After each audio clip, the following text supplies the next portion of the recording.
নমস্কার বন্ধুরা, আমি চন্দ্রিমা। সামনেই আসতে চলেছে জ্যৈষ্ঠ পূর্ণিমা বা দেবস্নান পূর্ণিমা। এই দিনটি জগন্নাথ দেবের স্নানযাত্রা হিসেবে আমরা পালন করে থাকি।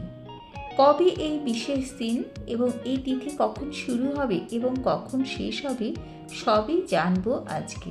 বন্ধুরা, ভিডিওটি ভালো লাগলে লাইক, কমেন্ট ও শেয়ার করো আর সাবস্ক্রাইব করে বেল আইকন প্রেস করে পাশে আমার বন্ধু হয়ে থেকো। দেবস্নান পূর্ণিমা তিথিতেই পালিত হয় মহাপ্রভু জগন্নাথ দেবের স্নানের উৎসব অর্থাৎ স্নানযাত্রা। এই দিন শ্রী শ্রী জগন্নাথ দেবের জন্মতিথিও।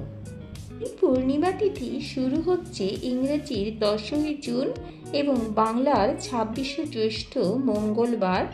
সময় সকাল 11টা 37 এবং পূর্ণিমা তিথি সমাপ্ত হচ্ছে 11ই জুন বাংলার 27শে জ্যৈষ্ঠ বুধবার। স্নানযাত্রা হিন্দু ধর্মাবলম্বীদের কাছে খুবই পবিত্র একটি উৎসব। স্নানযাত্রা উপলক্ষে জগন্নাথ, বলরাম, সুভদ্রা এবং মদনমোহনের বিগ্রহ শোভাযাত্রা সহকারে গর্ভগৃহ থেকে স্নানবেদিতে আনা হয় এবং ভক্তদের দর্শনের অনুমতি দান করা হয়। স্নানযাত্রার দিন কূপের জল মন্ত্র দ্বারা শুদ্ধ করে 108 কলস জলে বিগ্রহকে স্নান করানো হয়। স্নান পর্বের পর তাদের গজবেশে সাজানো হয়। এই উৎসবকালে প্রভু জগন্নাথ দেবের দর্শন পেলে সকল পাপ থেকে মুক্তি পাওয়া যায় বলে মনে করা হয়। স্নানযাত্রার পর শুরু হয় অনশর।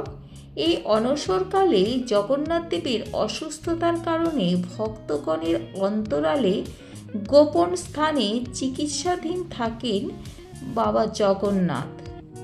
আমরা জানব জগন্নাথ দেবের স্নানযাত্রার কিছু নিয়ম কানুন। স্নানযাত্রার বিশেষ তিথিতে সকালবেলায় নতুন বস্ত্র পরে গঙ্গায় স্নান সারতে হয়।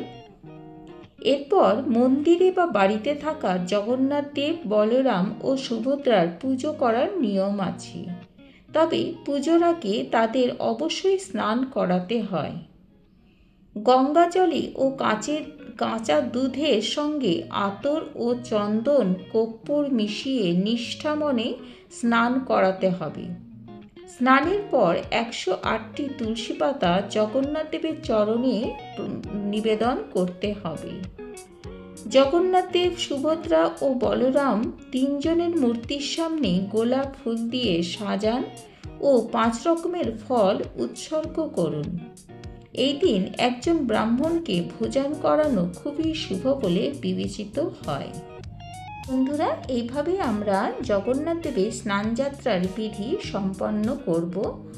জয় জগন্নাথ। সকলের ভালো হোক, সকলের মঙ্গল করো প্রভু। জয় জগন্নাথ।